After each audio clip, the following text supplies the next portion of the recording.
Salut les amis, j'espère que vous allez bien. On se retrouve pour une nouvelle vidéo sur FootSen. Aujourd'hui, on va revenir sur le match du Sénégal face au Bénin de ce samedi. Lors de cette victoire du Sénégal face au Bénin, beaucoup de joueurs se sont illustrés avec des performances remarquables.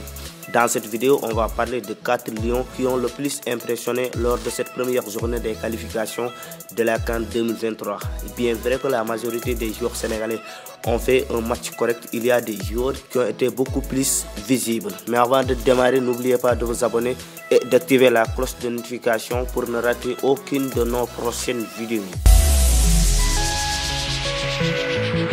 On commence tout d'abord en défense centrale où l'arrière droit Youssouf Sabaly a une nouvelle fois impressionné. Le joueur de 28 ans est resté sur ses belles performances avec les Lions depuis sa première sélection en septembre 2017. Comme face à l'Égypte, Youssouf Sabaly a tout donné face au Bénin. Défensivement, il était très bon. En plus de ça, Sabaly a énormément donné en attaque. À chaque fois que le Sénégal attaquait, il était très haut pour apporter un surnombre dans la défense béninoise. On a vu ces belles centres qui ont causé des occasions dans le camp des écureuils. Même s'il a raté la Coupe d'Afrique des Nations 2021 pour cause de blessures, il a montré au coach qu'il est indispensable à ce poste. Dans les prochains matchs, il va sûrement être titulaire à la place de Bouna Sarr. Un autre qui a impressionné, c'est Nampalys Mendy, le maestro du milieu de terrain sénégalais. On n'en parle pas beaucoup, mais Nampalys Mendy a énormément stabilisé le milieu de terrain sénégalais depuis qu'il a rejoint la tanière des Lions en mars 2021. Ce samedi encore, il nous a ébloui dans son poste de sentinelle. Il fait le travail de l'ombre au milieu de terrain, ce qui permet aux joueurs qui sont à ses côtés de briller. Face au Bénin, on a encore vu au Nampalys Mendy des grands jours. Et dans ce match, il a montré que techniquement, il est très bon. Sur le deuxième but sénégalais, c'est lui qui a combiné avec Sadio Mané qui a marqué le second but. Depuis qu'il est là, on l'a rarement vu faire un mauvais match, même quand il ne jouait pas en club, pour de nombreuses années encore.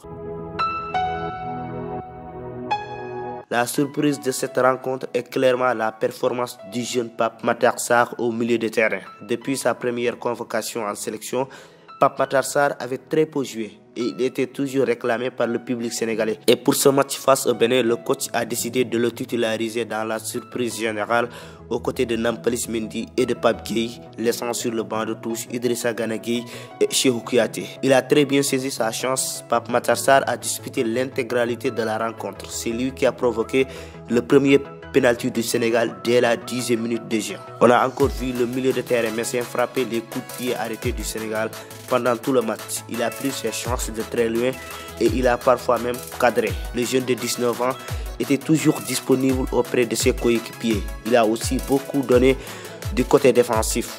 On espère le revoir très vite dans le 11 du Sénégal. On termine avec le meilleur joueur de l'histoire du football sénégalais qu'on ne présente plus. Après une saison pleine en Europe, Sadio Mané était le dernier à rejoindre la tanière. Et dès son arrivée, il s'est mis au service de la sélection sénégalaise. Malgré toutes ces circonstances, Sadio Mané a mis un triplé face au Bénin. C'est d'ailleurs son premier triplé en équipe nationale du Sénégal. Grâce à ce coup de chapeau, Sadio Mané dépasse Henri Camara et devient le meilleur buteur de l'histoire de l'équipe nationale du Sénégal avec ses 32 réalisations. En 10 ans en sélection, l'attaquant de Liverpool a effacé tous les anciens.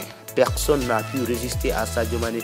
On peut citer El Hadji Ousseynou Diouf, Mamadou Niang, Jules François Bocandé, Mamadou Diallo et maintenant c'est au tour d'Henri Camara. Il reste un autre record à aller chercher, c'est celui du joueur le plus capé de la sélection détenu actuellement par Henri Camara avec ses 99 sélections. Ça va se jouer entre Sadio et Gana Gueye, ils ont tous les deux plus de 90 sélections. Face au Bénin, Mané a montré qu'il est incontestablement le leader de cette équipe nationale sénégalaise. Il continuera sûrement à écrire sa légende au sein de cette équipe. On sera vraiment triste le jour où l'enfant de Bambali décidera de mettre un terme à sa carrière internationale. On s'arrête là pour ce sujet. On se retrouve à la prochaine fois pour une autre vidéo sur FootSen.